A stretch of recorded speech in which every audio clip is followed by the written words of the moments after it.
کربلا کے میدان میں کامیاب کون ہوا؟ یاد رکھیے میدان کربلا میں بظاہر یزید پلید کی فوج نے جنگ جیتی، لیکن اصولی اور ابدی فتح حضرت امام حسین رضی اللہ تعالی عنہ کی ہوئی۔ آپ نے اپنی عظیم قربانی کے ذریعے اسلام کے حقیقی اصولوں یعنی انصاف، حریت اور ظلم کے خلاف آواز کو ہمیشہ ہمیشہ کے لیے زندہ کر دیا۔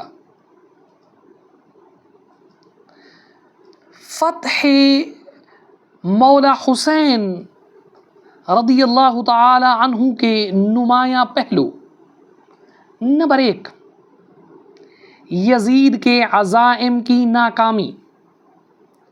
یزید کا مقصد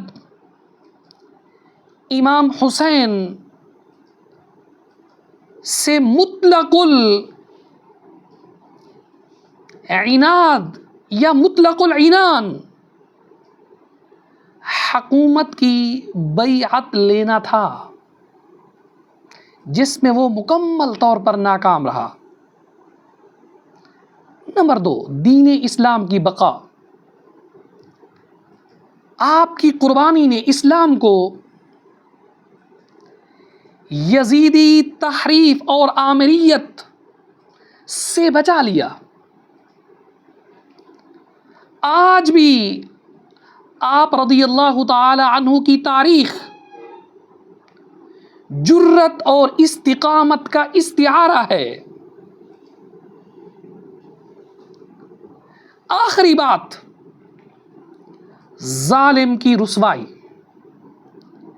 یزید وقتی طور پر اقتدار میں تو رہا، لیکن تاریخ نے اسے ہمیشہ کے لیے ظالم اور غاصب قرار دیا، جبکہ امام حسین رضی اللہ تعالی عنہ کو سید الشہداء اور مظلوموں کے رہبر کا ابدی مقام ملا۔ لوگ جب بھی حضرت مولا حسین کا نام لیتے ہیں عزت اور احترام کے ساتھ لیتے ہیں، اور قیامت تک اسی طرح عزت کے ساتھ نام لیا جائے گا، اور بعد از قیامت تو آپ جنتی جوانوں کے سردار ہیں۔ تو حضرت مولا حسین رضی اللہ تعالی عنہ کو ہی حقیقی فتح ہوئی۔ وقتی طور پر یزید پلید نے فتح منائی، لیکن اصل اور ابدی فتح حضرت مولا حسین رضی اللہ تعالی عنہ کی تھی۔